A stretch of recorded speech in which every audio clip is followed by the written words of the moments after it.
I get those goosebumps every time. I just have to get the big fella off the bench. Could this be their last chance now? In it comes, Monster to the front! He scored! Harry Monster scored! I'm way too numb, yeah. It's way too numb, yeah. I get those goosebumps every time. I need that line to throw that to the side, yeah. I get those goosebumps every time, yeah. When you're not around, when you throw that to the side, yeah. I get those goosebumps every time, yeah. 713 through the 21, yeah, I'm riding. Why they on me? Why they on me? I'm riding. I'm sipping low key and hiding. Spider rider. I get those goosebumps every time you come around, yeah. You ease my mind, you make everything feel fine. Worry about those times. I'm way too numb, yeah. It's way too dumb, yeah. I get those goosebumps every time. I need the hype. Here we go, back again. Of course, welcome to Loading Mag NUFC injury crisis. Do we say injury crisis show or just run of the mill talk about NUFC type of show? Either way, we're here, guys. And Dad, this is gonna be interesting, isn't it? How are you, fellas? Yeah, we're on fire. You get the background. That's in honor of Blaze and his anniversary. So shout out to Blaze and his anniversary, and to Lisa, of course, as well. But yeah, we could go positive or negative here, Pete. Injury crisis or a window of opportunity. I think we'll go both. Keep it balanced. But how are you going, Pete? Yeah, all right. No, not too bad. I'm not going to lie. I don't know what everyone else's feelings are, but I've enjoyed this kind of first week, not having to overly stress too much about injuries and games coming thick and fast, and we've been able to kind of just take stock a little bit of where we are and have a look at things. I'm sure we're going to cover it tonight, but yeah, bit of a mad one with the kids today. But now missus was working late, but it's what it is, part of normal working life. We used to it, Dad. Oh, sure, you said, yeah. Work and family life, yeah, and trying to combine this as well, of course. But quick bit of housekeeping first. A shout out to our new member, Toontastic TV. Congratulations, you're now a loaded ultra. Welcome to the party. And Jules, I see Jules is delighted she's a member for 2 years. 2 years of being a loaded ultra, and now she has. I couldn't remember what icon you get then, but it's Sonic. Sonic is the little icon you get. Changed him up sometime. I just didn't like pretty much when we started. So that's cool. I think you're the first one, Jules, with Sonic. But yeah, so welcome everyone. Welcome to the chat. Welcome to the show. And let's get on with it, Pete. Look, it seems like we're in a bit of a pickle at the moment with this injury situation that doesn't quite look like it's kind of getting any better. When we get some positivity, it looks like we get hit back with some sort of negativity in one sense or the other. And we had the pieces that came out yesterday. Luke Edwards comes out and talks about two players that could well be sidelined for a period of time. One is Sven Botman, looking like he may well need surgery and that he's not going to be back until February. And then we get the news that although he walked off the pitch at Dortmund, and we thought it could be just resting him, could be just a tight hamstring. It turns out that it's not a tight hamstring, it's more serious than that, and it could be 6 weeks off the pitch. And I've just mentioned, we were just talking, Daz, before we went live. Magpie 24/7 tweeted out not too long ago that in another injury blow, it's reported that Wilson could be out for as long as 12 games at least, and it could be worse than first suggested. And so looking at could well be well into the sort of the new year now that he is going to be missing some games. So look, first and foremost, Daz, that initial news with Botman and Wilson, like it's a hammer blow, isn't it? It's a massive blow to what we wanted to do this season. Yeah, I know it's all to be kind of confirmed yet, but you imagine it is true.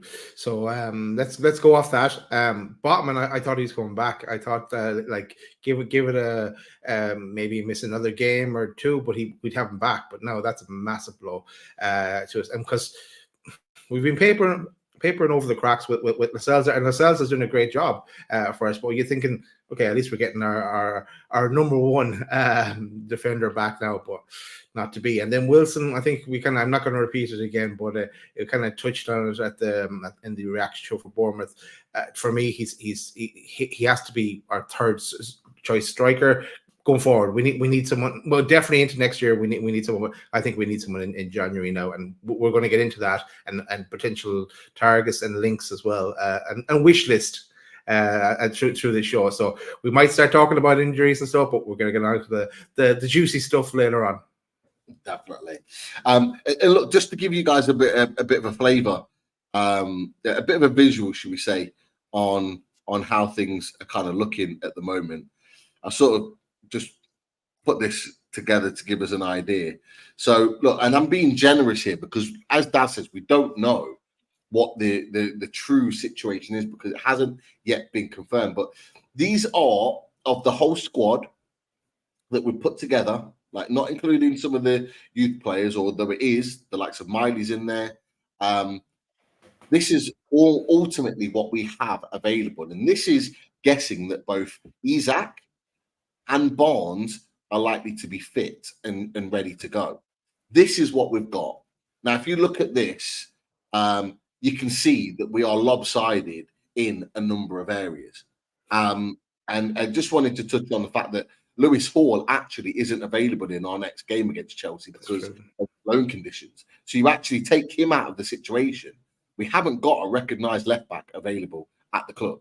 They're either injured or not available due to with Lewis Hall's situation. So it's not a League Cup match. Yeah. I mean, there is Paul Dummett. To be fair, I am kind of keeping him out, but Paul Dummett could potentially fit in there, and he could be an option in that position. But again, we are incredibly light at this moment in time.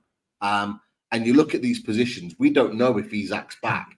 And we're praying, a little bit like we did with Wilson when Isak got injured, praying that he's going to stay fit. He is the only recognised striker at the club. And that will form part of the conversation, I imagine, later on in the show. But, Harvey Barnes coming back will be massive as an alternative there to Gordon. It might even give Gordon a little bit of a rest now and again in matches. And it could be an alternative where he plays in here and maybe gives Isak a rest. It's like a bit of a carousel there. But look at this. And look, I might be being harsh on Miguel Almiron being injured, but we don't know how long it is. Nothing's been confirmed. But we're going back to Rafa Benitez days. Matt Ritchie on the wing.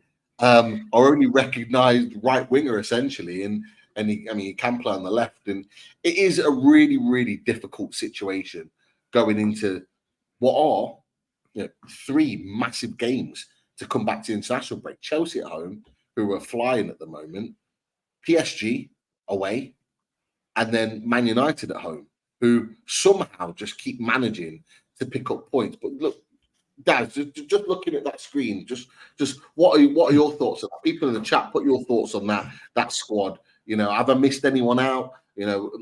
What kind of positions can people alternate in to give us an opportunity? But it is threadbare. It is. Look, you're either moving Livramento or Trippier out to left back there in that situation. Probably Trippier, and because he's played there for England, so he knows what he's doing. It's good to have Kraft back as well, because he's an option. I know he's away with Sweden as well. Let's hope there's no injuries on international duty. Came on tonight. Did he? Came on tonight? Yeah, came on off the bench, so he's back involved in the mix. So. Nothing's been reported as a concern, so that's a positive. Yeah, like our backup in for centre defence there is Kraft and Dummett, because I wouldn't play him in left back. He's not going to have any pace. We did okay in the League Cup matches, so I can't fault him there. But it's there's 10 games between now and Christmas, that's including all the cup games, various different competitions. But so that's defense is definitely threadbare. On like can't afford anything else there. Midfield, great to have Bruno back after that suspension. But yeah, it's light as well, and up top is just a joke really. I wouldn't be playing Matt Ritchie on the right. Again, I'd want to even get Livramento in two places if I could, because I don't want Matt Ritchie there. Matt Ritchie's okay to come on and see out a game, but and Isak, how fit is he going to be when he comes back? And we can't afford him getting another injury, because we've no one else. And like I don't think it suits Gordon playing up front either. His better position is on the wing. But and it'll be good to see Harvey Barnes back, because we need options. So getting Harvey Barnes back, you put Barnes in one wing, Gordon on the other. You can put a good 11 out there then, but anything else, we're in trouble. Chris has mentioned in the chat, welcome Chris. Shouldn't you be celebrating your anniversary rather than on the chat? Like, come on, man. I bet Lisa's not going to be happy. You might as well just come on live with us, man.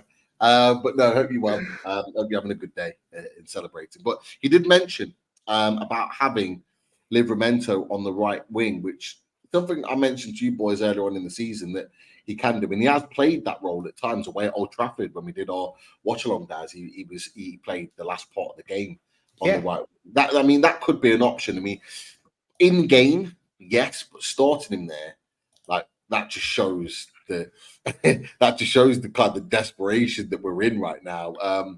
You could argue he could be here as a left back option, maybe starting. In game and doing a Trippier Livramento option there. You got Kraft as an option, maybe even in centre back here. So you could potentially put him anywhere across this back line, but certainly centre back, right centre back, and right back here. So there are players that are versatile, and that's really important in what Eddie Howe wants. He wants versatile players. But if we're looking at players in their optimum positions, their positions where they know they're going to perform at their best, this is kind of how it looks like, it is a worrying sight. But look, I'm sure we'll get back into that when we look at potential players that we might look at. And I'm not going to lie, Daz, the numbers of who we might need in January just keeps rising by the day. I know, and January rolls by. I know, because you keep increasing it, but I'm going for quality over quantity. I think in my choices, but we'll get to that. A few quick ones as well. Actually, to Colin. Colin is back. Cheers, Colin, for the donation. £10 to the channel. No question, as always, Colin. But thanks very much. It's always appreciated, Colin. And just a quick one to get out of the way as well, because James asked the question: is Sean Casey on tonight? No, Sean Casey's not on tonight. But there might have been some clues given on Twitter later on.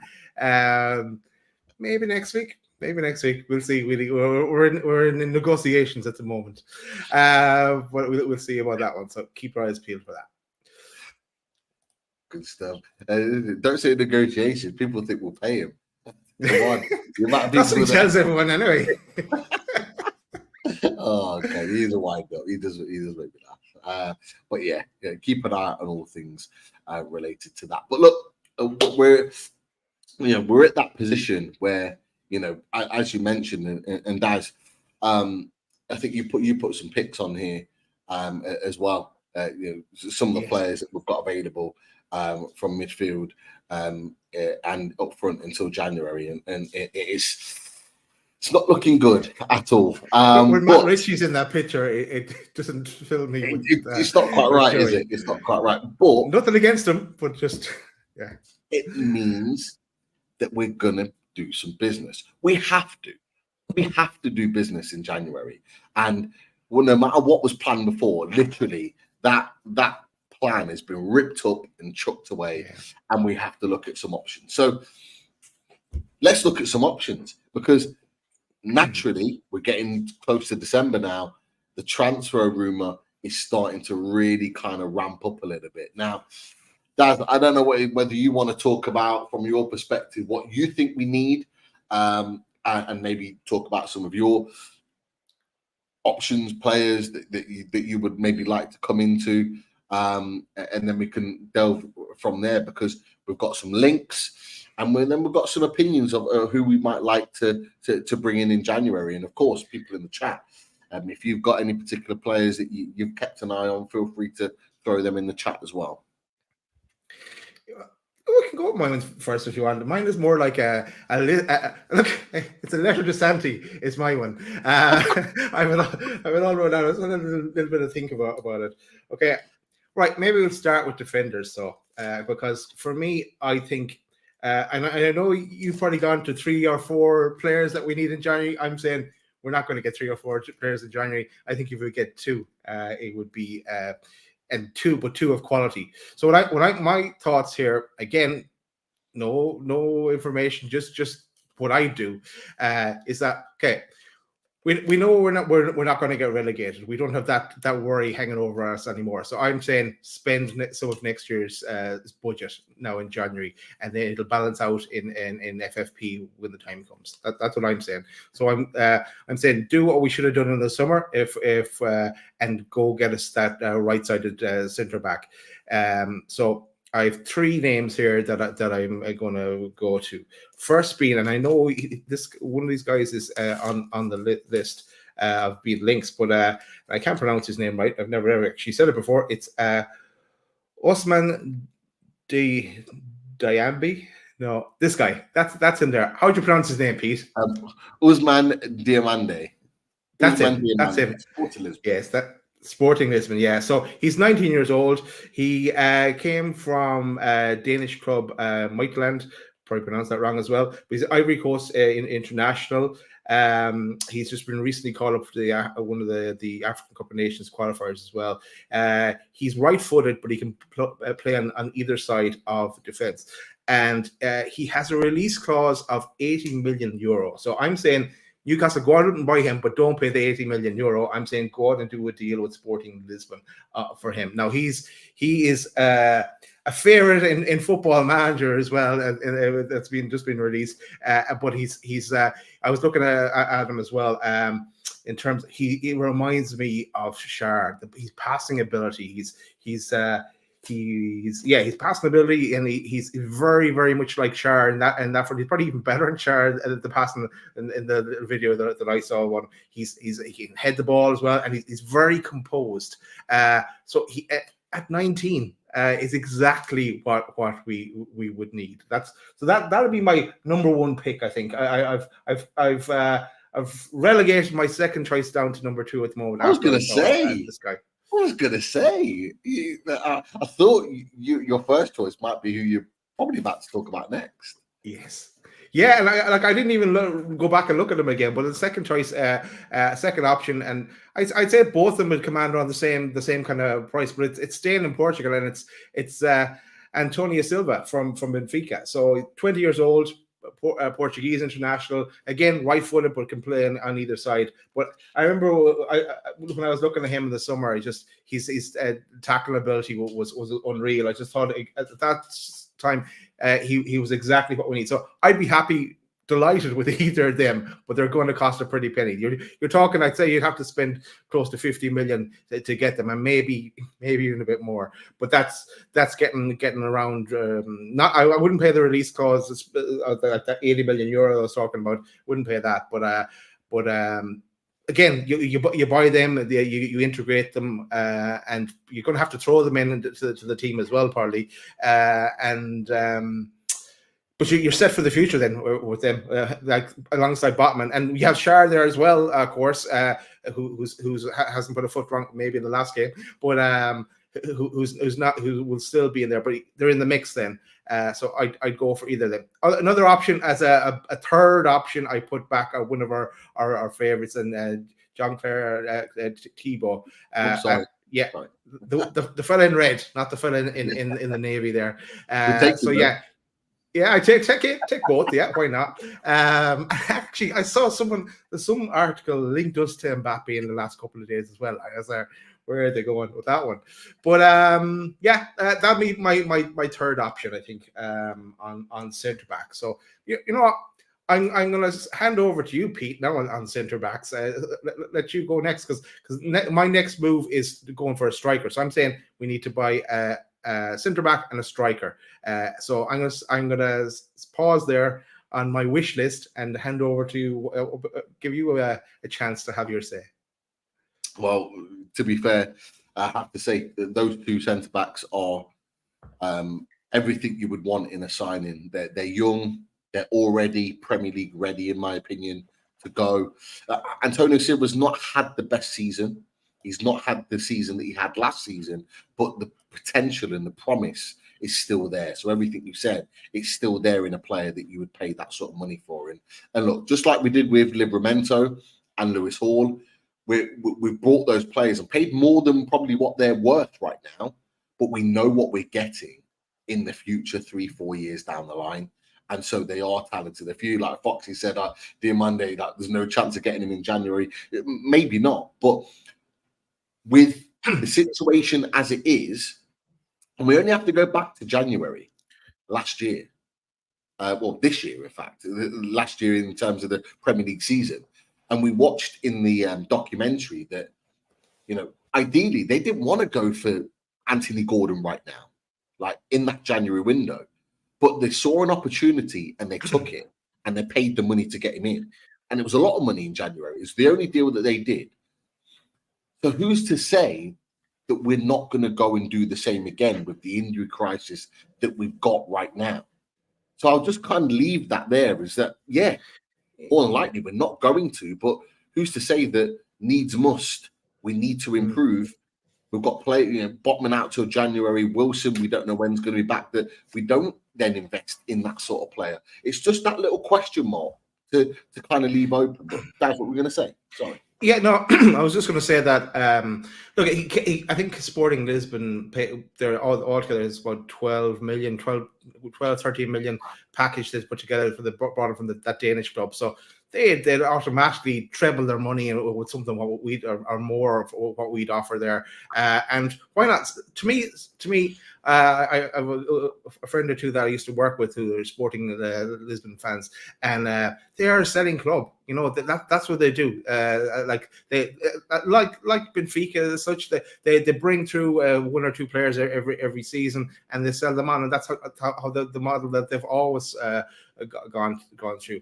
But so I think, why not go from? The only thing then about it is, if is he going to be gone to the African Cup of Nations for a month? That's the only thing. That's the other thing to throw in. But well, I'm sorry, Dad. Finish off, mate. Oh, go ahead. No, I was going to say that's the only thing with buying African players, and it's something that FIFA need to look at, because it does hamper African players being brought in certain markets. So there's a lot of African players that we would probably want to sign, and loads of teams would be looking at, but we need players for now, and that's the only problem. Like it's all well and good sort of wanting a player, but if you're not going to see them for the whole of January, you would imagine that the Ivory Coast are going to go at least quite deep into the competition. So you're probably going to lose them for the majority of January, if not all of it. And we have in January not the best fixtures. Let's be honest. We've got Man City at home, Liverpool away first, Man City at home, and then Villa away. So they're not easy fixtures in January. So you want good players coming in early to be able to play in some of those fixtures. But from my perspective, I'd look to be greedy and say I want 4 players in January, and they're not all permanent buys. I have to be honest. I don't see that happening. I don't see us going out and buying 4 permanent buys. I genuinely see us going out and buying an expensive deal on maybe 1 player, and maybe getting 2 or 3 loans in as an option. But I think 3 is a more than fair option to look at in terms of buying players and bringing players in.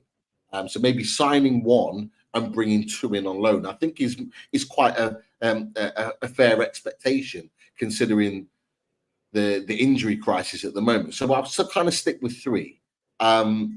I'd go 3 as well with the loan option, but that meeting on the 21st of November is going to be key to that as well. And just to answer LB, not top of my priority list, I'm afraid, LB, on that one. He had that in the early doors. LB, he's offering around everywhere he goes, I'd say. Trying to flog his dead wood. But I tell you what, Al will do something that Pep's not able to, and he'll get a tune out of Calvin Phillips. There's no doubt about that. So yeah, he can do one thing that Pep can't do. I'm sure of it. But good to see you, LB. Glad you're on the channel, in the chat as well. But the one thing I'll say before I kind of talk about players, and it's players that we've been linked with. There's no kind of players out there that I'm kind of like directing in particular, but is there a need? We need a centre back. But in your opinion, Daz, and people in the chat, I want to know, is there a significant need for a right back, a right centre back that we've been talking about for 6 months? Or is there now more of a need with the Botman situation for a left centre back to come in?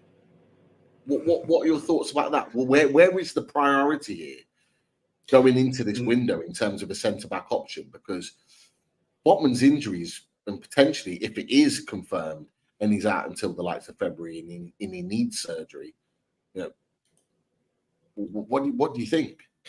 Yeah, no, you're not buying a backup for Botman's position for me, because you stick to your guns. You wanted the right, like it's I think it could have been in the documentary as well. They probably pinpointed in that little screenshot that Dan Ashworth was talking. But yeah, you wanted a right-sided centre back. That's what you go for. And the two examples that I give, they can play in either position. They're right-footed, but they can play in either position. Look at Char has moved across as well, and to play to assist, I suppose, Lascelles, make it more comfortable for him. He's kind of played out of position.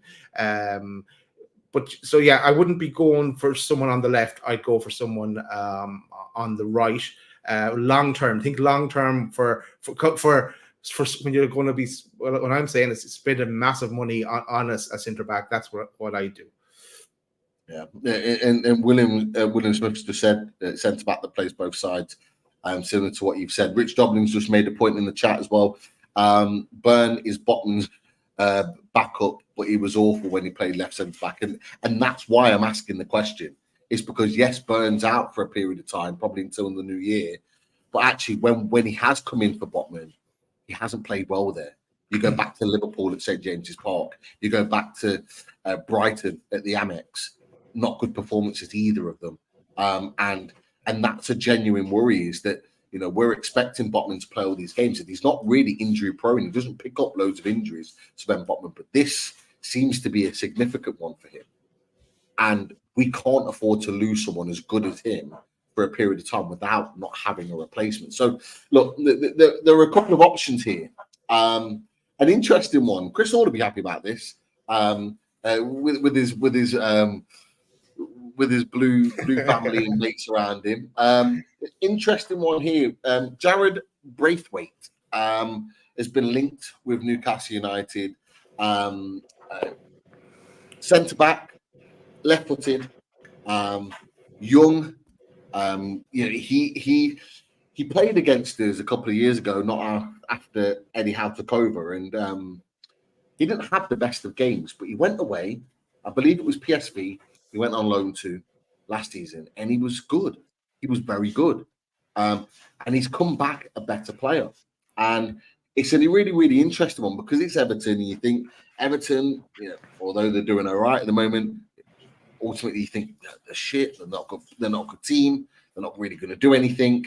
And so you don't really look at any of their players to sign. But he, at 21 years old, English, there's rumours, and I'd love to get this kind of cleared up, because I don't know if anyone in the chat knows this, but there was rumours that he was actually a Newcastle fan growing up, like he supported the club. Like, I don't know this for sure. I've heard this, and I mentioned it to you boys in the chat when we were talking about Braithwaite the other day, but I don't know it for sure. In my mind, I'm thinking when we played, it was the Trippier free kick goal when we beat them, I think 3-1 at St. James's Park when we were trying to stay in the league.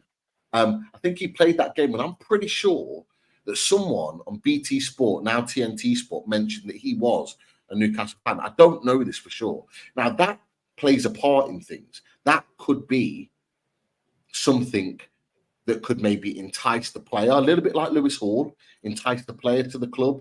And it might force Everton into a position to sell. Let's face it, Everton are skint. They need all the money they can get.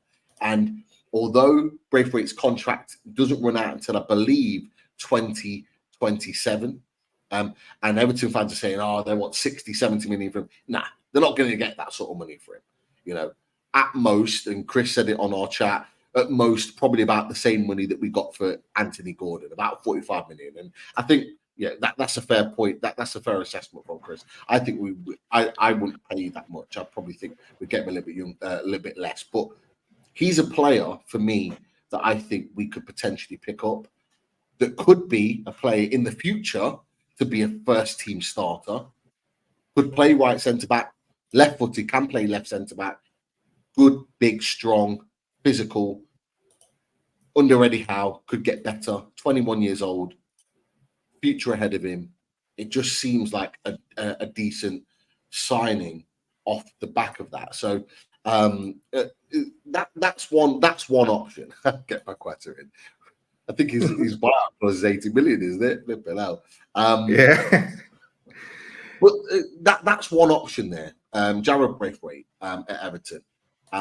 Maybe not one that people are crying out for, but there's one that's an option. A second one is another player that has been linked with Newcastle before, and it's been linked with Newcastle in recent days. Now, you know, he's been destined for a move to the Premier League for a while now, and I think, you know, it could well happen sooner rather than later.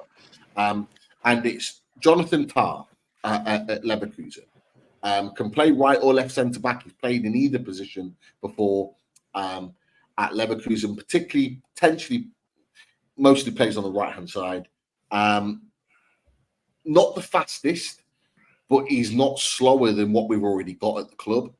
But he's strong, a strong centre back, decent on the ball as well, moves the ball forward. 27 years old, he's got experience, which I think is key in some of the players that we sign. We can't always sign young players, so that would be an experienced option that come in.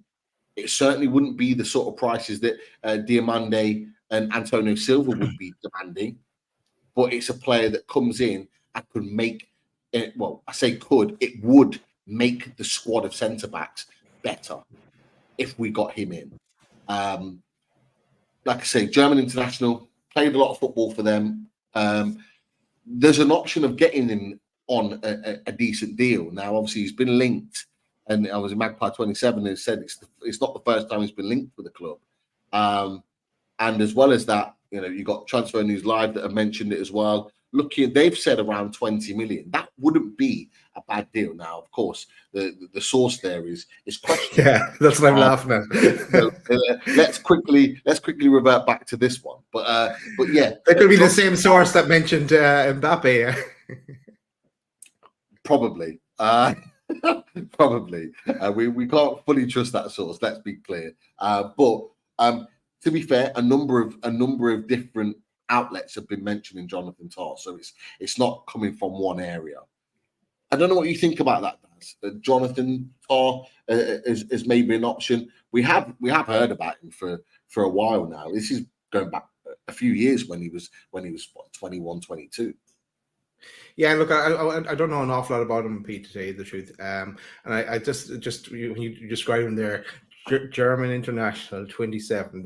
The price kept rising in my head, and I'm thinking if you're paying 40 plus for someone like that, I'd go for look at the other options that are that bit younger, because this guy doesn't have experience in the Premier League either. So And Braithwaite, I get what you mentioned earlier, the Everton lad. Yeah, when that link, I don't know if I really believe that link, because Chris mentioned 60 million. I said, what, 60 million, maybe 6, but yeah, it was just crazy price there. I don't know enough about him either. Like, he hasn't stood out to me when I've anytime I've seen Everton, which isn't much, to tell you the truth.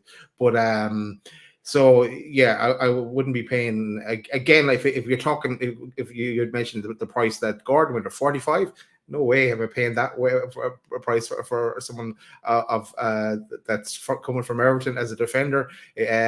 No, I want my options that I mentioned over Braithwaite. But you could see that Braithwaite one that someone has Premier League experience. It might be someone that Eddie Howe would like, that he can mold as well, young. And as you said, if he's a boyhood Newcastle fan, that would play into it as well. But the price would be key in that kind of discussion. Yeah, that's really it. Yeah, no, that's absolutely more than fair. And I think there's a few in the chat that have talked about it as well. Foxy's put he's put a couple of players actually.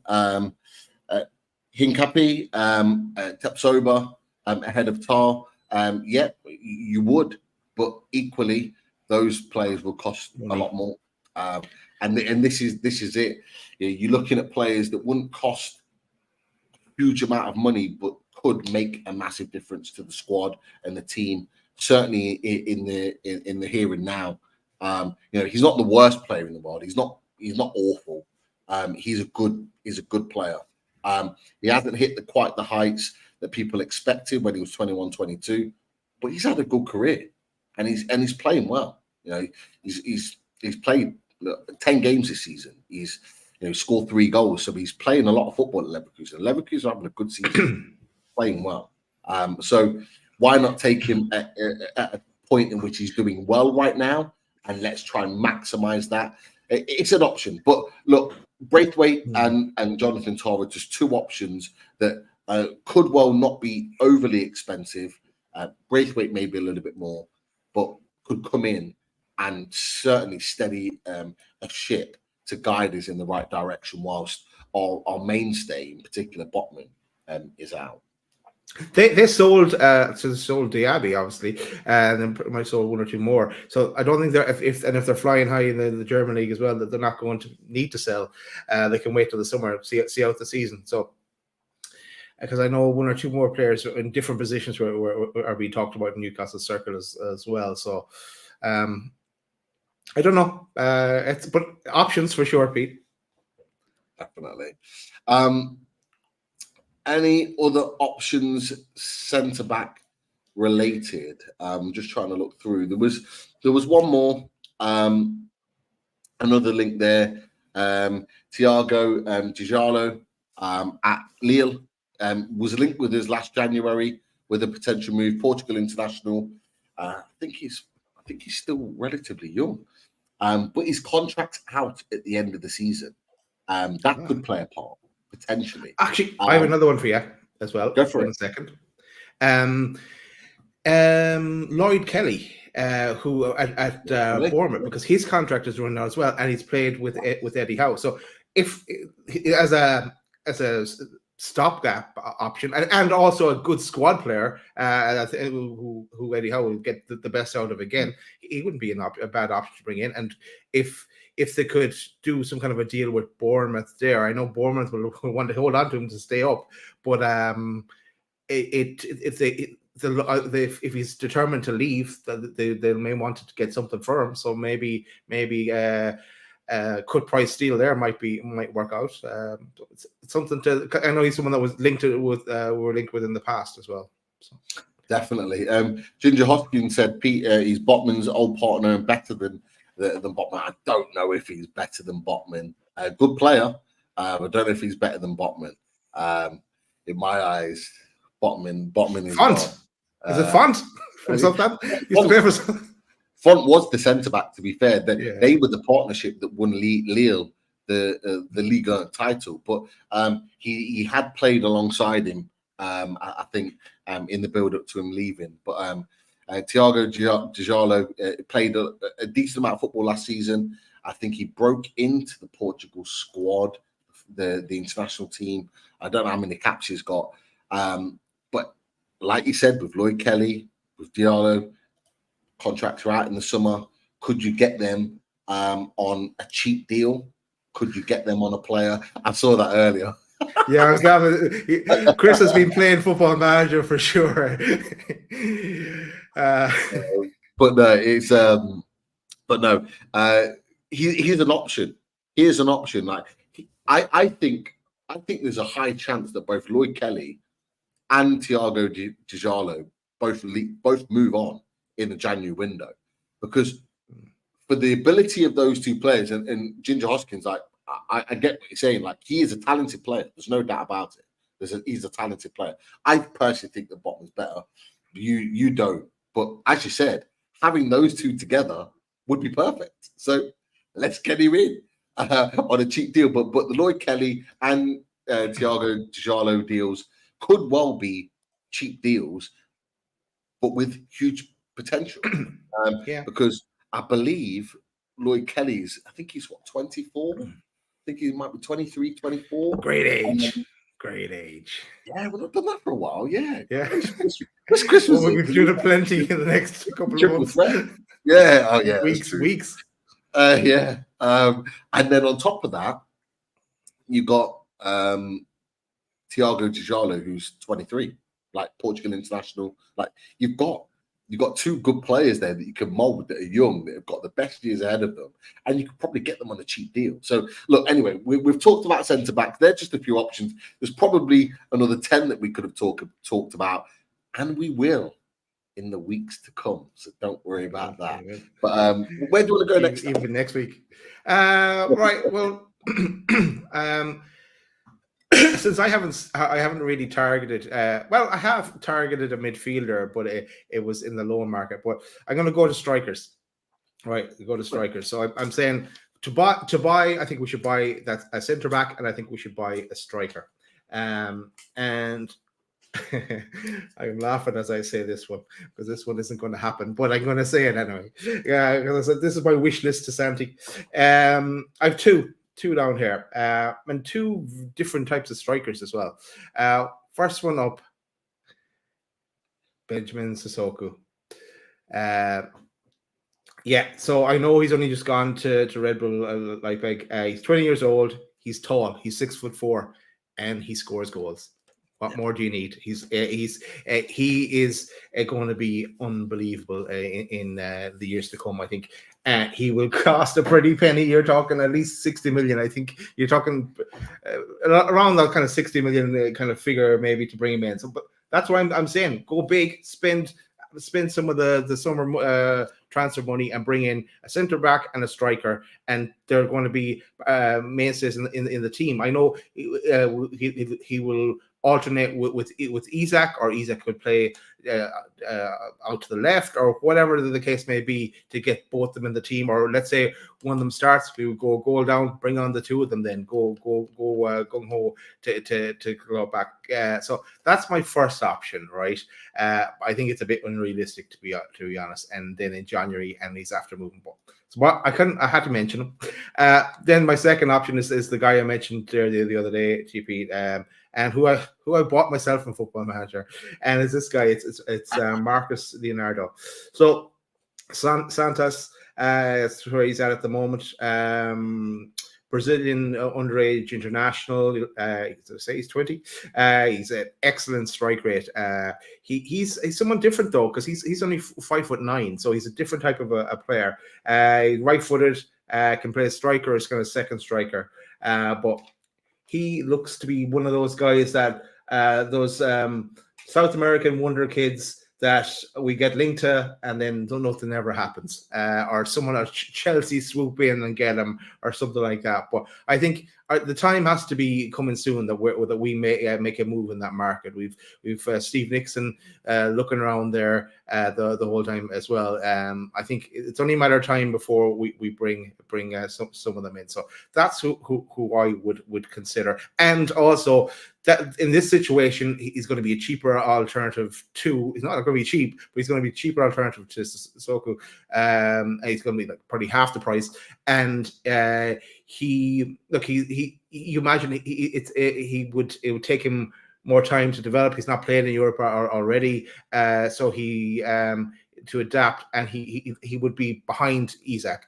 Isak is number 1, and he'd be our number 2 striker with Wilson if he wants to hang around as number 3. So that's and I think he would that would be an option for him as well, and gradually introduce him in. But if both are out, he's our number 1 main man then. So that's why I'm saying Marcus Leonardo. Interesting, very interesting. There were some good options there, I'm not going to lie. I think Marcus Leonardo, it looks like he could potentially be on the move in January. Who he goes to, I'm not quite sure. But we have been linked with him, so there's a chance that we could potentially pick him up. It's perfect. He's what? As you said, he's young. You can get him for a decent fee. You can bed him into the team, so it wouldn't be the worst thing in the world playing him as a third option, possibly second at the moment with question mark on how long Wilson's out. So we get a decent amount of football. And then, look, let's be honest, when Wilson leaves the club, because I think it'll be sooner rather than later he leaves the club, you've got then a second striker to come in and be an option. Benjamin Sesko would be the first choice. Yeah. But I just don't know if we're getting in January. Yeah, I can't see it happening either. But optimism, Pete. No, you're right. I said, I love it. But just getting him in January, I just don't know if that's kind of like something is kind of wishful more than anything else. I don't know. I don't know. But the 2 options that I would absolutely love to get in the club. There's no doubt about it. But you won't get both of them. You have to take your pick. No, what I mean is either one of them. If we've got either one of them in the club, that you're happy, aren't you? Like you're buzzing because you're getting someone in that's of quality. They're young, like you said, you can mould, and you've got them for a number of years, really. So Foxy saying Leonardo eventually keeps Isak out of the team. Well, nice. Foxy, why not? This is what it's all about. Like we had this same conversation last year, guys, when we talked about Isak and Wilson was starting, and I think I said to you guys, I said, for me, Isak's number 1 striker next season, meaning this season, and it was true. Wilson was starting all the games. We knew Isak was going to be first choice, and it's proven to be the case. But who's to say that if Isak keeps pulling up with injuries, and this is something that I tweeted out, some people might not agree with it, some people may agree with it. I'm at the point now where Eddie Howe needs to stop being Mr. Nice Guy with some of these players. He has to. If he wants this club to progress, if he wants his squad of players to progress, he needs to be a little bit more cutthroat. He cannot afford, although he's got a great relationship with Wilson, and I love Wilson as a player, but if he can't keep him fit, we have to get players in that can stay fit. We have to get players in that can be fit and play a full season. We can't afford to have people falling flat and disappearing for 5, 6, 7 weeks at a time. We knew it was going to happen. It happens at least once in a season. We can't afford for this to keep happening. He walked off the pitch at Dortmund, and everyone thought he was either going to be rested or he was coming on for the second half. He did neither. And now he's out until potentially the new year. Like, we can't keep doing this. Like, we have to have our strikers available. So for me, bring him in. And if Isak doesn't stay fit and Leonardo does eventually come in and becomes the main man, and more importantly, scores the goals, I don't think any Newcastle fan would complain. If Leonardo's putting the ball in the net on a regular basis, no Newcastle fan would complain that he's starting football matches for us. Look at that. And that PDK. should raise our level. That'd be unreal. Isaac left, Leonardo centre, Gordon right. Well, yeah, it could work, but you know what? I'll be honest with you, PDK. I want a specialist in all positions. I want a specialist left winger. I want a specialist striker, and I want a specialist right winger. I like the versatility when we need it. I think it's great. I think Eddie Howe's right to get those players in, and it's been a godsend to us this season, last season. But I want specialists. The players that come into this club now can be versatile, but I want them to be specialists in their position, that they play their position exceptionally well. I think that's for me, this is the next phase for us, is buying players that are specialists in their position and can on occasion drift and play a role elsewhere. I think that's what we need to move. Like for me, Gordon can play on the right. He played mostly on the right before he left Everton, but that's really no kind of meter to kind of hold him at now, because the bar that he set this season is beyond anything he's done in his career. So that's what I hold him up now. For me, in end of November 2023, that's what I hold him at now. So for me, I see him as a left winger. He needs to play left wing. And it's the same with Barnes. And I want them to fight it out. I hope this elevates Barnes' game when he comes back. I hope Barnes is absolutely chomping at the bit to show what he's all about. I hope he absolutely comes off the bench and smashes balls into the net, because we need it. We need that competition. This is what pisses me off about the situation with Callum Wilson right now, is that Alexander Isak comes back, but we're no better off because we're now having to bubble wrap Alexander Isak, because if he gets injured, we're back to square one again. We want them both fit, so they're both chomping at the bit and they're both pushing each other like they did at the back end last season, where they were scoring for fun because they were pushing each other. They were desperate to be number one. We've not got that situation now till potentially we sign another striker in January, which isn't good enough, which kind of brings me to the point, really. But before you go up there, Pete, and I am laughing at some of the comments that are coming in the chat, because they are linking to what we're going to be talking about in a while as well. But I wanted to give a couple of shout outs. Toontastic TV, to funding companies, could we see outgoings? Example, Miggy. But cheers, Toontastic TV, for your donation to the channel.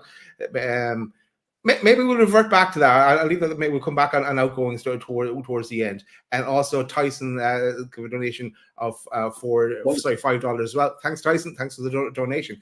And as well as LB offering up Phillips. We have everyone coming. What's this, swap shop or something like that? And no, we're not taking them. We don't want them. Havertz, no way. I knew. We'll play with Richie and Dummett. If it was anyone trying to flog off Havertz, it would be Arsenal for life. Great to have you in the chat, Arsenal for life. But yeah, you know what? No, you keep your 65 million that you paid for him and the player, and you stay well over there, because he's definitely one player that I do not want. However, if you've got if you don't want Rice anymore, we'll take him, or Saliba, or Saka. Yeah, we'll take him. Odegaard. Hey, Saka, Newcastle fan. Yeah, Saka.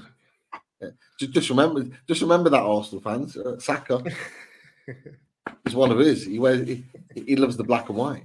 So yeah, just a reminder as well, smash that like. Tom is reminding everyone, and so are the rest of the mods and everyone. But yeah, smash that like button. And if you're watching this, if you want to get into the chat, hit the subscribe button, and you can get chatting and put your suggestions. Some great suggestions coming in too, by the way. But sorry, Pete, over to you. Where will you leave this next? No worries at all. A couple of options. And look, I'm talking about the forward line, so I'm not talking about a striker outright. It could be wingers, and these are just links really that have come out, but they're interesting ones. The first one, the player we've been linked with before, and it's going to be really interesting to see how this one unfolds. Now, he's not directly linked to Newcastle, but there is talk about him and the fact that his contract expires in June. So it says from Fabrizio Romano, Atletico know what Nico wants since a long time, but there's still no formal bid on the table to sign a new deal. We're still waiting. Now, apparently, he wants to stay at the club, but the longer this goes on, the more interest. Now, Aston Villa were very interested in him. They may have even bidded for him, but we've been linked with him for at least the last 2 windows. Nico Williams plays on the wing. Talented player. Atletico Bilbao is a young player that we could potentially get someone that could hit the ground running and come in and really do a job for Newcastle United. And I just think he would be an interesting option. But again, no straight links there. But there are just on Nico Williams, Pete. Yeah, I love him as well. He stood out for me when we played them in the friendly, not this preseason, the preseason before. He's only 20, I think. Still, he seems like he's around for ages, and I saw that playing out as well. I saw Fabrizio Romano tweeting about. I have it up there in front of you, but a few more tweets as well. That it seems to be a kind of a play, a kind of sort out the deal now, or look at all these options that are available to me, or people are going to come, and they're going to come sniffing around. I think I'd love to bring him in for sure, but is it a position that we need now? I'm not so sure. Right away, I think that position can wait till the summer if we have any money left, because we're going to spend it all in January, I hope. Hopefully. We'll see. But another player that's been linked with Newcastle before, Ferran Torres. For me, honestly, I do kind of feel sorry for him to a point. It's because he went to Man City. He actually did really well at Man City when he come on and played. He was full of energy, young player, played on the left, played on the right, sometimes played through the middle, picked up a few goals, but you could tell he was never really wanted there. He wasn't really kind of like put an arm around and said, "You're going to be our future." And so when Barcelona came up, he took the option. But the same thing sort of happened there. Like, he hasn't played like a massive amount of football, not the sort of level of football that you'd expect since he signed. I mean, how many games has he played this season? Let me just check a second. He's played 12 games this season, scored 3 goals. But last season he didn't play a huge amount of football, not to the level that you'd expect. He didn't start every game, and he can play anywhere across the front line, And I just genuinely think that Ferran Torres could be an interesting option. And there's talk that Barcelona could well be willing to loan out a few players in January. Now, this falls into what we were talking about earlier, Daz, is that, you mentioned, and quite rightly, about the voting and the Saudi situation. But we've got to remember, Saudi's not the only place that we can loan from. And as talked about before, we can loan as many players from European clubs. Like, we can loan 2, 3, 4 if we wanted to. And if Barcelona are willing to loan a few players, for me, he would be an option. Like a player that we've not got up on the screen, we've not had any links recently, but 1 or 2 in the chat have talked about Rafinha. He's another great option. And we've talked about him a lot on Loaded in previous times. We wanted him when he was being talked about, when he was on the verge of leaving Leeds. But Ferran Torres can come in and do that job. And he's talented, only 23 years old. Again, young player, but got a lot of experience for someone so young. So that's another option there. And then you got a player that's in very good form. And we don't know how true these links are, because he's having such a good season at this moment in time. And it's Guirassy at Stuttgart. Now, Stuttgart, I have to say, are playing very, very well at the moment. They are having a very, very good season. And it says on there, Guirassy has already scored 15 goals this season. Now, I have to say, He is 27, so he's a little bit older. He is kind of past that bracket of sort of 26 and below. But if you want someone to come in and hit the ground running, he's a guy that can definitely do that.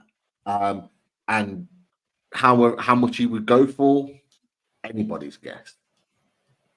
But I like the fact that we're linked to these sorts of players, because it shows that we're looking at some of the best performing players that are around in Europe at the moment, young or experienced. Yeah, Ginger Hoskins says there. It says, the Stuttgart striker is a one-off season. There's a big risk. Last 4 years, he's had less than 6 goals. So is he in the Chris Wood mold to come in and do a job for the rest of the season and then flog him off again? Maybe not first. There's no doubt he's in his prime. 27 to 32 tends to be a striker's prime in their career. But what you could argue is that he's in the beginning of his prime. But you're absolutely right, Ginger Hoskins. You're absolutely right. Is that because his previous seasons haven't hit the heights of what he's done this season, there will be a question mark. But you do get strikers. Not every player, midfielder, defender, goalkeeper, striker, not every player starts off amazing in their career, but he could build up to that, and that's something that we do need to be sort of mindful of. But again, it's an option. You've got African Cup of Nations that could come into play. That's something we need to think about as well. But yeah, I just think that was an interesting link that came about from that. And another one to throw in that same bracket, Pete. And I know Graham Bailey shot you down on this fella, but Boniface.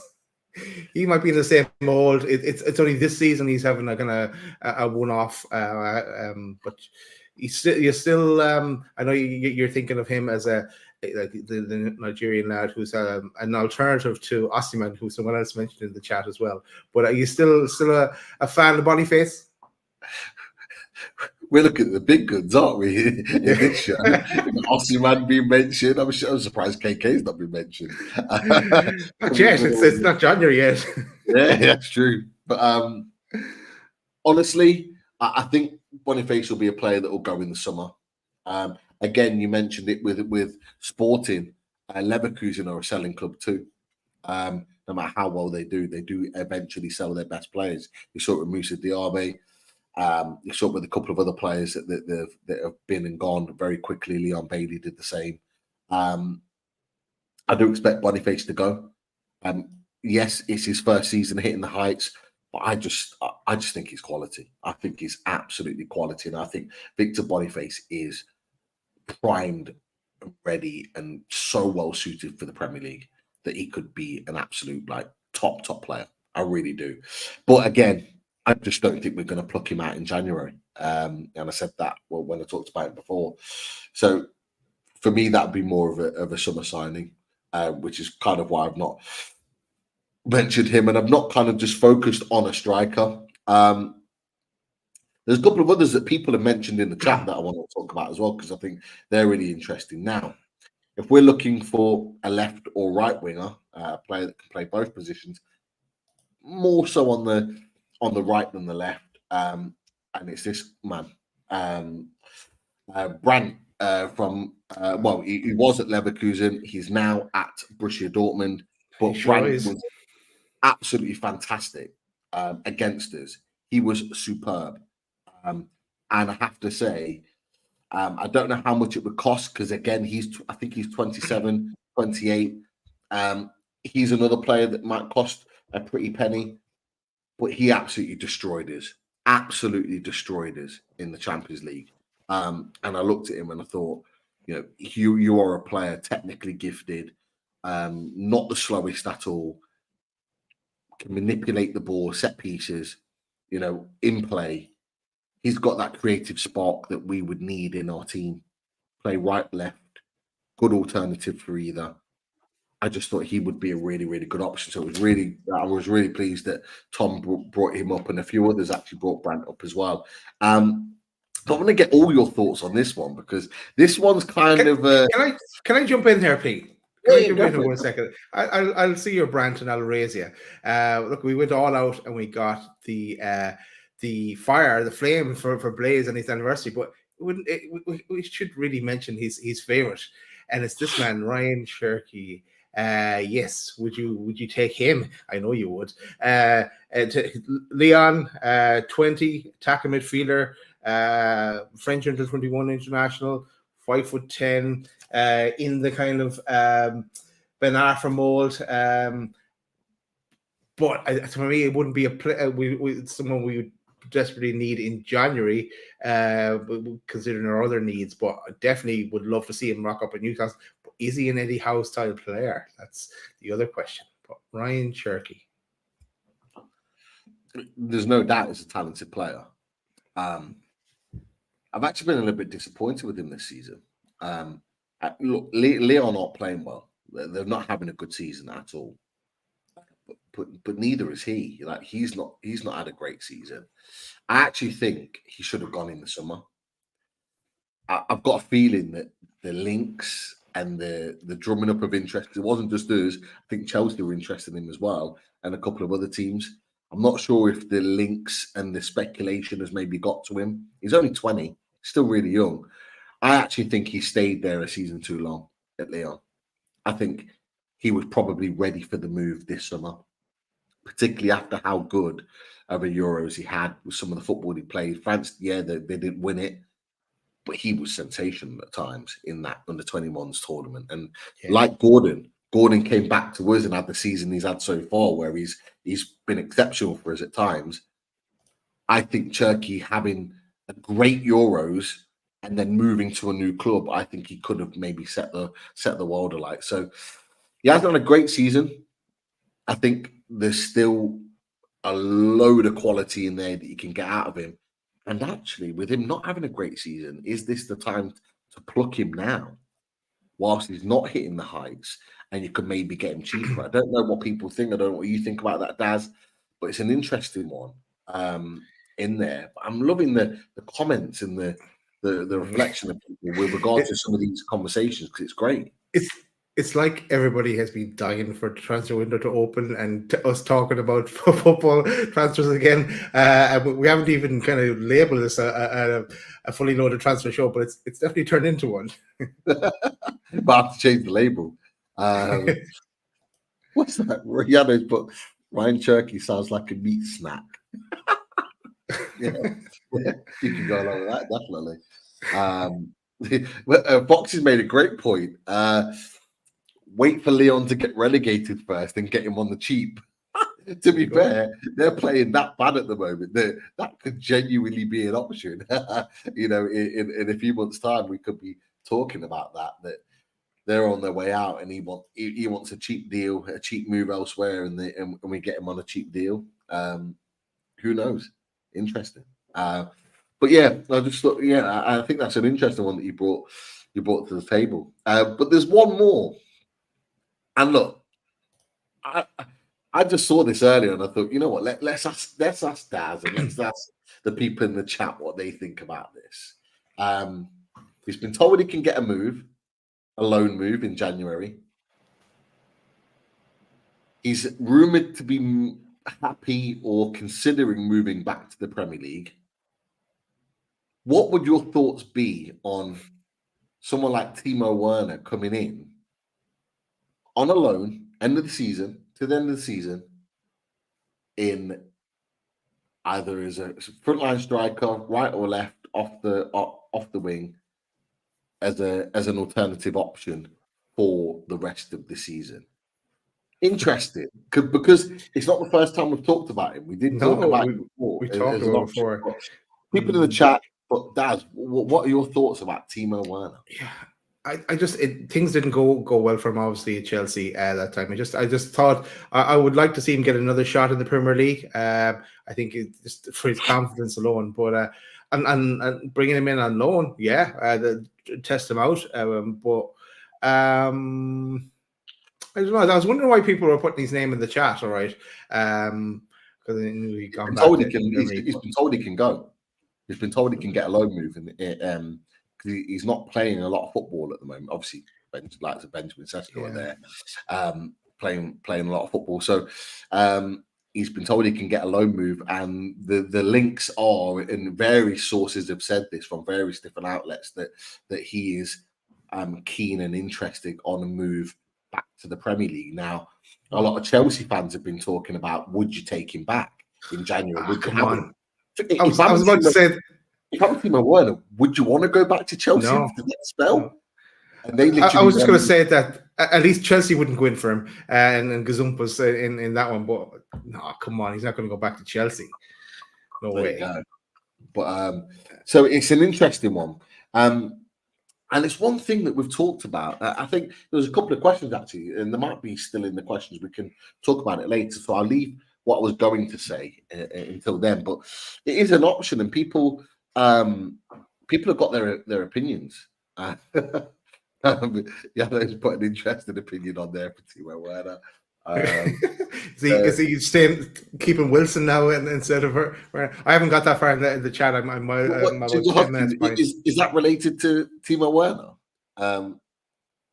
In terms of Chris Wood? No, it's the Stuttgart lad. Oh, That's what oh come on! Yeah. He's not that bad. Chris is not that bad.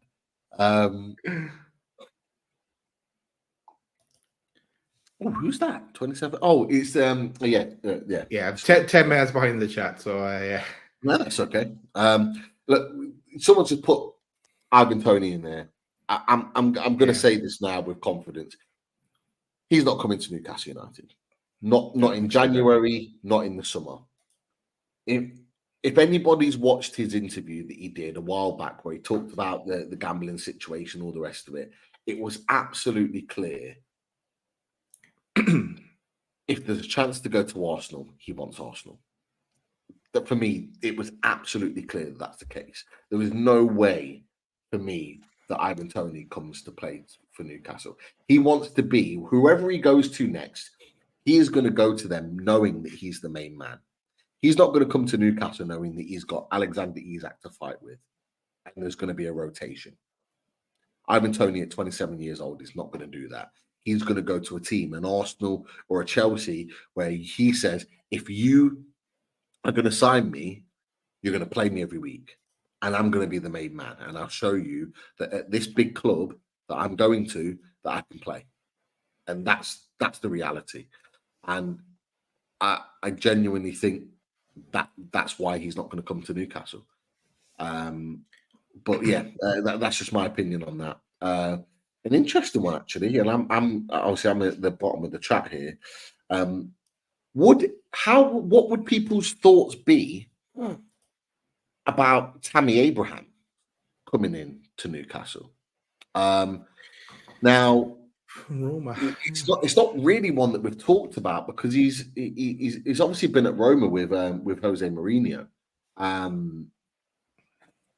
I've not even thought about him actually. So I've not really. I mean, he's 26.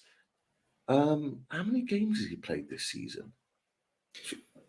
I don't know. I haven't heard his name be mentioned at all this season. He played this season. Was he injured towards the end of last season or something? Yeah. He might well be injured because I've just had a look and he's not. His stats are only for last season. He only scored 8 goals last season, 3 assists in Serie A. He might well be injured, so that might be another situation. Yeah, Fox has just said been injured and it was a bad one. So their answers the question of I was looking at his stats, but is he going to be fit soon? Would he need 6 months? I don't know. But I'm going to go off Ian McKenna's comment here. Toney and Tonali, not a good idea. Throwing Trippier in there as well. Maybe not the best idea. But yeah. Jordan Toon for Life said Tammy Abraham's had an ACL last season. I honestly, yeah, I remember because we were talking about him, and then he got badly injured, and we obviously then he was out of the equation. We parked our talk of him. Yeah, genuinely completely forgotten. But yeah, that was an interesting one. But yeah, that doesn't look like it's going to be happening either. Now, what I wanted to bring up. Go for Sorry, it, yeah, guys. the one I want to bring up is the obvious one. And it was just as well as the two centre back and a striker. I want to bring in January and spend some of our summer money to do that, and with Adidas money and so on and so forth, sponsorships. But it's the whole loan discussion, loan market and loans from Saudi, and on the meeting on the 21st November. But it's this man and Neves. Love to see him come in as well. And just as you said in your tweet, Pete, the fume. There'd be more fire than flames that's on the screen now in every club and fan up and down the land about that one. But I suppose we have to hold fire until the 21st of November on that one to see where Get that him plays in. out. Get him in. honestly, like we're obviously waiting for this voting, and the voting could veto it all. But for me, I'm just like, you know what? Yeah, if we can't do a straight loan, let's do a loan with an obligation. You know what? Let's do a loan with an obligation. Let's get him in. We'll pay 40 million in the summer. Let's get him in now on loan. For me, I don't know whether there'd be any technicalities in any way they could veto that, because it's a genuine transfer transaction. We did it with Chelsea, alone with an obligation. So we've already done that sort of deal with another club in the Premier League. There's no reason why we can't do that deal. If we pay them 40 million at the end of the season, then we're doing what any other club would do. Like 40 million is 45 million. I think that's what they signed him for. So and then sell him back to Saudi again. Toney's back. What send him back to Saudi for 60 million after 6 months? But no, like in all seriousness, like there's no reason why we couldn't have Neves, Toney, Bruno as options in the midfield. There's no reason why we couldn't have that. And really bolster our midfield. If we're going to be playing on four fronts, we need quality players all over the pitch. And I do think it needs to be an option. I really do. I would love it, absolutely love it, if we went and got someone like Ruben Neves, and we said, yeah, come and play for us, for 6 months. But you're right, it is one to watch with the voting and all the rest of it. And it kind of touches on what LB said, actually, because we've got the one that we've talked about before with Calvin Phillips. Scott Wilson today said Newcastle are ready to move for Man City's Calvin Phillips in January, with Pep Guardiola insistent that he's willing to loan or sell players to any Premier League rival, having raised hopes of a successful deal. So, look, it's clear, and I think LB said it when he popped on. He said, it's clear that Man City do want kind of rid of him. They're not really giving him many minutes and playing. Is it a case of, in your opinion, Daz, that if the Ruben Neves deal isn't available, that they will go for someone like Phillips as the alternative? Yeah, I think for me, and again, I just played out the scenario in my head today. As I said, defender and striker, and then I'll bring in a midfielder on loan. Then, and that'll be me happy. Then 3 players, 2 permanent for now and for the future, and then that one stopgap while Toney is missing, an option for us to see out the rest of the season. And if they impress, then look to try and make it permanent. But that's the way I would play it. But who knows what way it's going to play out. And I know people are had in the chat as well how much money is going to be available in January. But Dan Ashworth did indicate that they were open for business in January, as far as I remember in that interview with the journalists. But we will have to wait and see. Just remember, as Newcastle fans, that ever since we've got new owners, we have had money available in every single window. So for me, this season is no different. This may be why they've gone with a Lewis Hall with a loan with an obligation to buy, because they've left that potential transfer fee available for January. And they don't mind paying that money in the summer. Why? It's because you know, and we know, that we've got a massive Adidas deal that's going to be kicking into effect in the summer. And there's going to be a hope, and we pray, that there's a potential for 5 places in the Champions League, and we're one of those 5, because we'll still be in that conversation. I genuinely believe that, injuries or not. I think we'll pull enough results between now and the end of the season to put us in that mix. And so therefore, you've got not only an Adidas deal, you've got Champions League money coming again, potentially, or if not, Europa League. We're still playing in Europe. We can still attract those sorts of players, and we can build and move from there.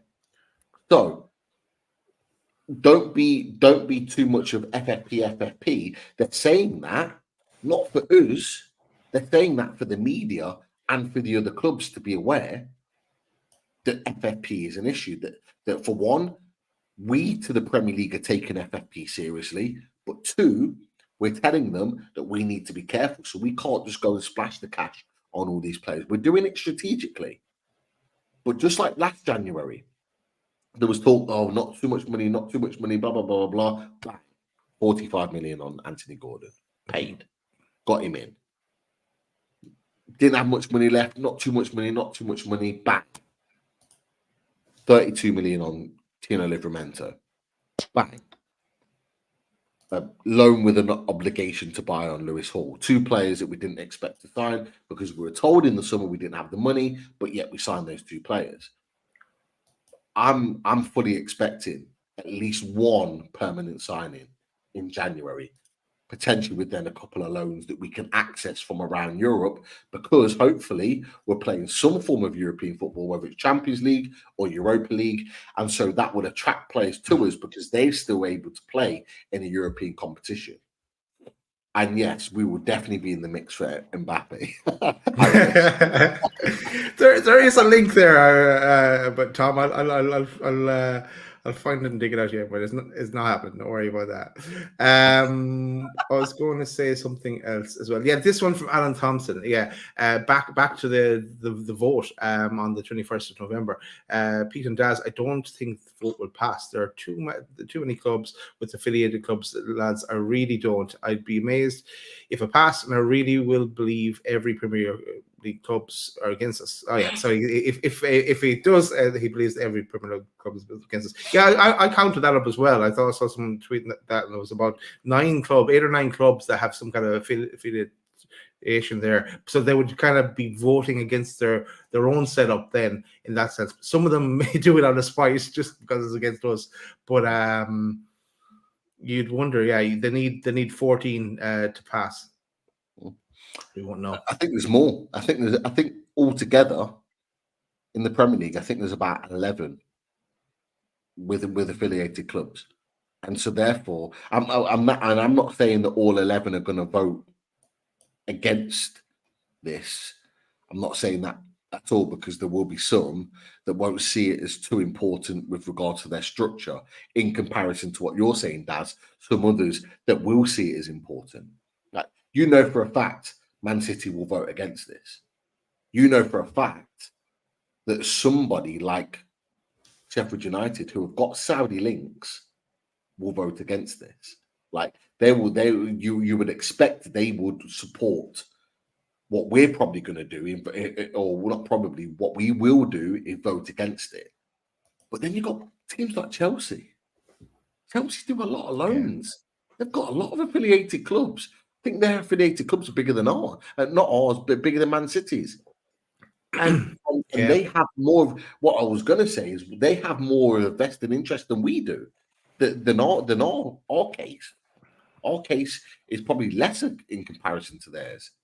So then you've got 4 clubs, but then you've got others. You've got teams like Palace. You've got teams like Everton. You've got even like your Arsenals and Spurs have got affiliated clubs. Like, you've got Spurs will definitely vote against us, though. They'll shoot themselves in the foot to vote against us. And this is what I say: not all of them will vote with us. Some won't. Some won't. It won't matter to them. They will. They're quite happy to kind of harm themselves to stop us, because they can see what the future is, and they want to try and stop and stem the flow of our future. But there are clubs there that could, and I think, am I right in thinking that you have to get more than 14 votes? Yeah, you need 14. Yeah, you have to get 14 votes out of what, 20 clubs. So, if you get 7 or 8 voting against, 5 in us, 6 in us. Sorry. Yeah, you're not getting it. 7 clubs, like you said, 6 in us against it. There's still a chance, and ultimately, it came out straight away. It's going to be blocked. Craig Hope put out blocked. Few others going to be blocked. People are kind of convinced on it, and it may well be, but it's not dead set, because they are going to have to be very careful on this vote, because the implications of that could have a long-standing effect of their own club and their own club's vision. Brighton, for example, have affiliated clubs and they send certain players to.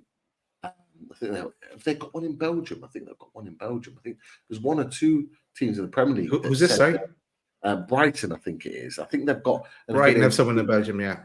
Yeah, I think they might not be the only one. I think there's another club in Belgium that they tend to send their players to in order for development. Arsenal have someone in Belgium as well. I think. So I knew there was more than one. And so these clubs, it could affect them long term. Now, let's be clear. The Premier League just wants something in place, because they don't have the legality to be able to put this together right now. They just want a temporary ban so they can use as much of the time as possible to try and make this legally something that can hold long term. And this is what they're trying to do. And what they'll try and do is make it legally binding long term, where they can kind of go through all the nooks and crannies to mostly affect us, but minimize the effect on other clubs that are probably going to help them to vote against us. Now, if they can't do that, the likelihood is that these other clubs will go, if you can't guarantee that, we're going to vote against you. So I think the Premier League are probably panicking right now. They're going to be panicking to try and get this through, because they can't afford for us to get to January and this vote not pass. Because once we start signing players on loan from teams, in Saudi, effectively they can't go back. The big question I've got, and I don't know if you've got this question, Daz, or you've thought about this, people in the chat, is that why now? Why now mid-season? This is the thing that I don't agree with, because they allowed Chelsea to spend £1 billion and give players 8-year contracts in the summer and then last January, knowing that it was wrong and knowing that they were going to put something in place, but still gave them the January transfer window to do their business. And then in the summer, when, okay, now Chelsea have done their business, we're going to stop this now. Chelsea have done what they needed to do, we're going to stop it. Yeah. And they've almost let Chelsea do what they needed to do and then stop the deal. We were talking about this on the Fully Loaded Transfer shows back in December last year, 2022, about Chelsea spending billions and giving them 8 crazy. Why is it that they were allowed to have another, effectively 2 windows of doing this and then put a stop to it? But yet, when it's Newcastle, it's like, right, this needs to be voted in now. We have to fast track this and get this done right now as a temporary ban. Why is it that they're rushing to do this for Newcastle and not for Chelsea? And it just stinks of the high heaven of protecting the big clubs. And this is why a lot of people are now talking about this has gone too far. Yeah, our club needs to go legally against this and fight against this, because this is stinking of people trying to stop Newcastle's flow. I feel like Mario Balotelli. Why always me here? But look at the other thing that came in with Jason Tindall and Eddie Howe, not allowing both of them on the pitch at the same time, and now Eddie Howe has to take a step back to talk to him. It's just stupid. Season that. Yeah, it's just trying to piss us off, but we kind of just laugh at it and we just find a way around it. And that's what we'll do if this ban comes in place as well. And as Ian has a good suggestion here, we'll just buy 6 clubs, easy. Maybe not so easy, that one, Ian. But yeah, we'll find a way around it. Don't you worry. I forgot. Chelsea are now affiliated alongside Strasbourg. I think they've loaned a couple of players to Strasbourg, who are obviously in Ligue 1, and they're having, to be fair, they're having a half decent season. They're up there. They're up there challenging. I think just below Europe, but they're in that conversation, which you would have never expected Strasbourg to be in. They've got a couple of decent players. I can't remember the striker's name, actually. There's one striker for them, young lad, who's tearing it up. But they've got players that are playing well, and they're going to be massively affected. So surely they're not going to vote for it. They're going to be wanting to vote against that.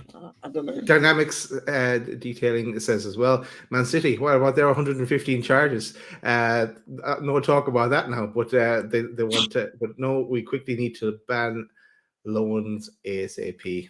It's all about the money. The Premier League, it's really weird saying this, but Man City have more money than the Premier League. So from a legal perspective, and it'll be the same with Newcastle, from a legal perspective, we're probably going to have better lawyers and more money to be able to back us. So therefore, this is why I think Man City will just continue to kick this down the road for years and years and years until the Premier League eventually drop it.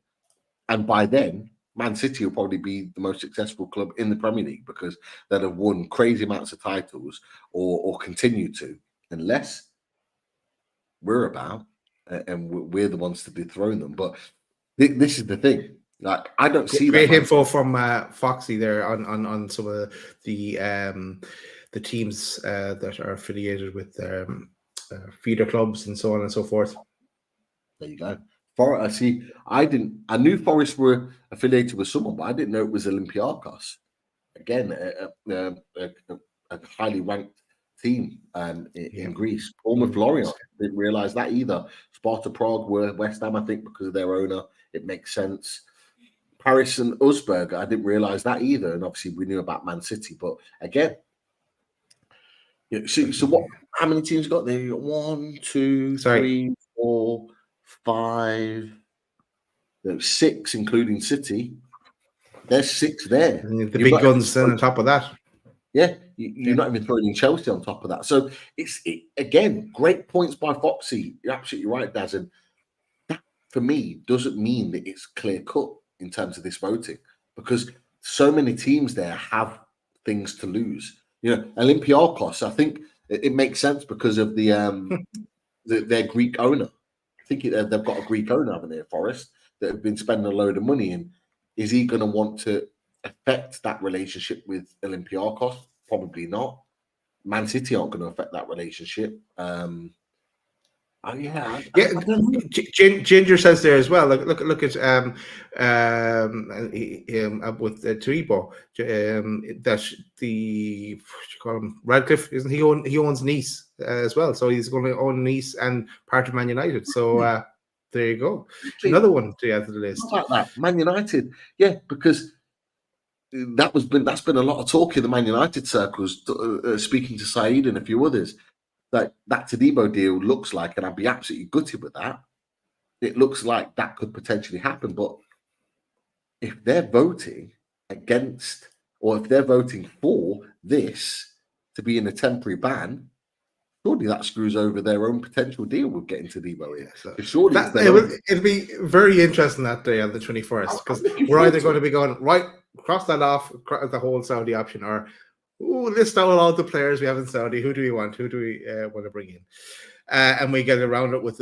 I know someone said as well that like the crazy wages that some of the guys are on. But look, there's a way of getting around that. You imagine as well, some way. And also people talk about if players leave Saudi, that they would have to pay tax then because they have to be there for 2 years. But if it was going on loan, they're still technically employed by their parent club, I would imagine. So that wouldn't come into play. But who makes the rules there anyway? So I think that should be okay, I would imagine.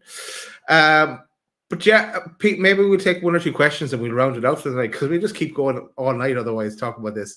But I wanted to correct myself earlier on Toon Tactics TV. Sorry, not Toon Tastic.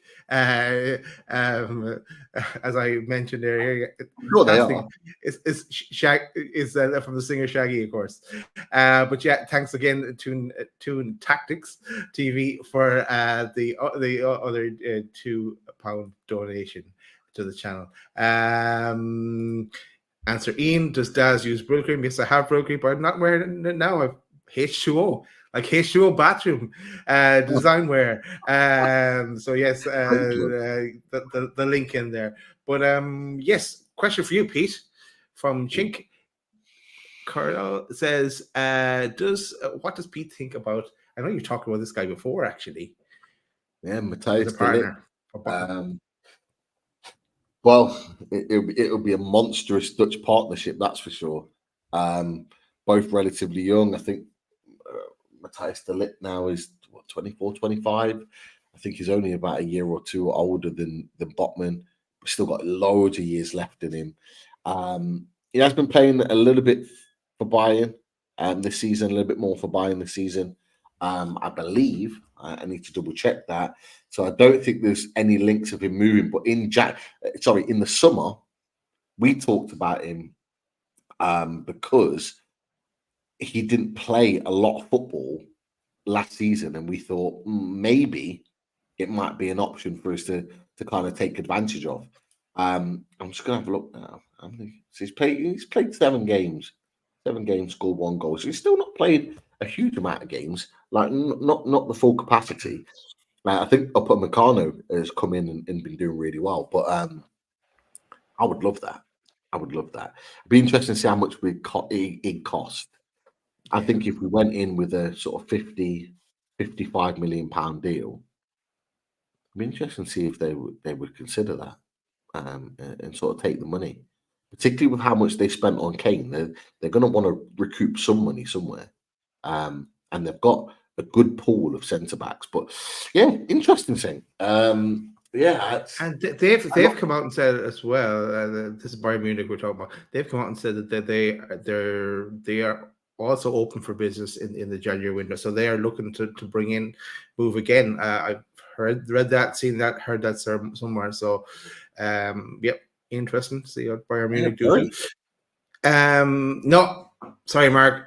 Don McCovert doing no, we're not going backwards. Even though Pete Graves wanted us to bring him in that time, no, we're not, definitely not. Even though he's I think he's staying fit now. He's getting a few games, but no, I don't want him marking up at Newcastle. I think we're past that. Rich Joblin says as well, why are you lads not at the Football Content Awards? Absolute shambles and corrupt. It's a disgrace. It's an embarrassment. No. Shout out to Attila there, that one. But no, best of luck to everyone who is at the Football Content Awards. And best, hopefully one of the either the people of the channels that we've had on this show or the Newcastle channels bring home the trophy. And I'm sure that they already do us all proud. So, but I hope you have a great night as well, actually. So, shout out to Magpie Channel, Adam, Toon Review, and a few more. Jordy Josh, I think, is in there as well, and anyone else that I might have missed. But best of luck tonight at that. Definitely.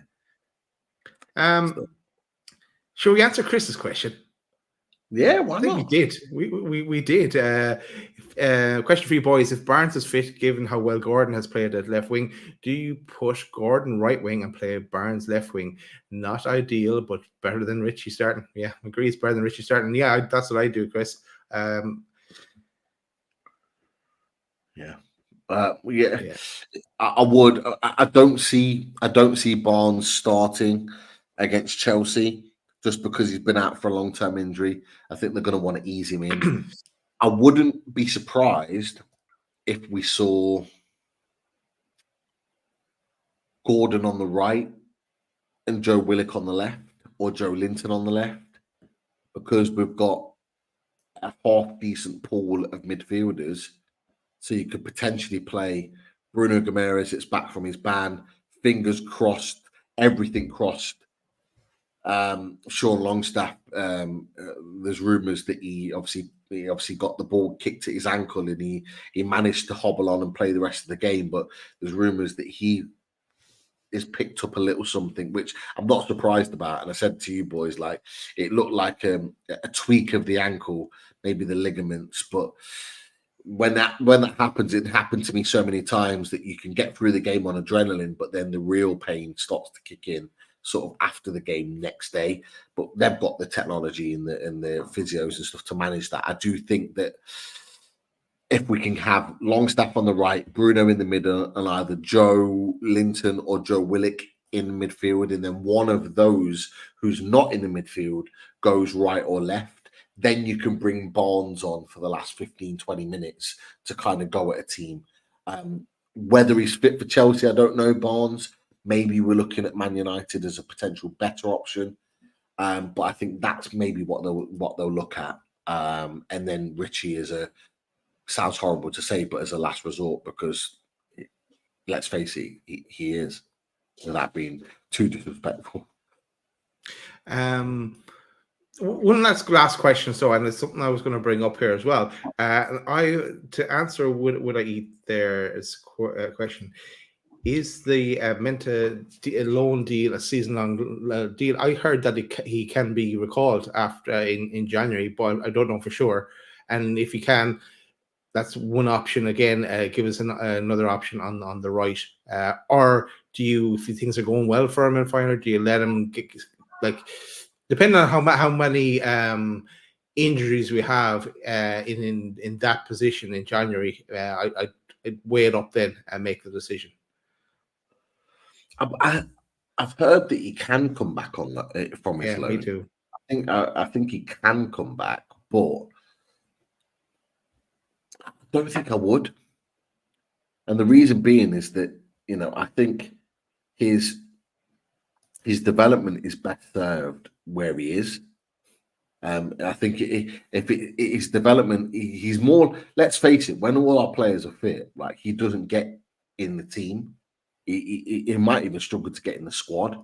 There may be a Richie replacement, he would be as an option. But I would want him to continue his good development and continue playing good football in Holland, with then a view to him coming back in the summer, having a full pre-season with us to really show what he's about. That's, for me personally, I just prefer for him to stay there. But that's just me, because I do think we'll have Murphy back by the end of January. Miggy is not too far away. He might well be back for Chelsea. I don't know, but he could well definitely be back for Man United the week after. And so we're not going to lose him for a huge amount of time. And so therefore you've then got a couple of options, 2 or 3 options with Gordon and maybe Richie. So then that area of the pitch kind of plumps up from there, and you're in a better position there. But I don't know. What are your thoughts, Daz? I would bring him. I would weigh it up in January. See who we have available. Maybe leaving him where he is just to get that experience is the way to go. But we have a bit of breaking news, and I'm trusting Jules here on this one. But she's saying that the best club content creator Premier League Silver Award goes to, drum roll, the Magpie Channel and Matty. So congratulations, Matty, on your award. Best luck to everyone else that's still in the running for awards tonight. So nice one on that one. Was there something? Yes, we'll end on this one, Pete. And Jordy too for life. He always cracks me up, this guy. But he goes, Daz, has Chris Hall sent out the T-shirt for those group of girls in the theme park, and that little short we put out from the summer? I don't think he has. But if they're watching, contact Chris Hall at Loaded, and he will sort you out. That's it for tonight. We will be back back. Unless something happens over the weekend, probably not so much at the weekend. You never know, though. Keep subscribed, keep an eye out. We're definitely back next week. A few things in the pipeline there. Might have touched on one of them earlier. And we'll be back for the away days as well. But keep your eyes peeled on that front. But thanks everyone for sticking with us tonight. It turned into a transfer show in the end. But yeah, hope you enjoyed it as much as we did. That's an hour and 45 minutes. Didn't seem like that. It just flew by. But yes, more of the same to come in the weeks leading up to the January window opening, and of course 10 games before that to cover as well. So that was it. Injury crisis of window of opportunity. I think you know what we think about that one. Bring it on. Bring on the window. Good night, everyone. How'd you like that? How you like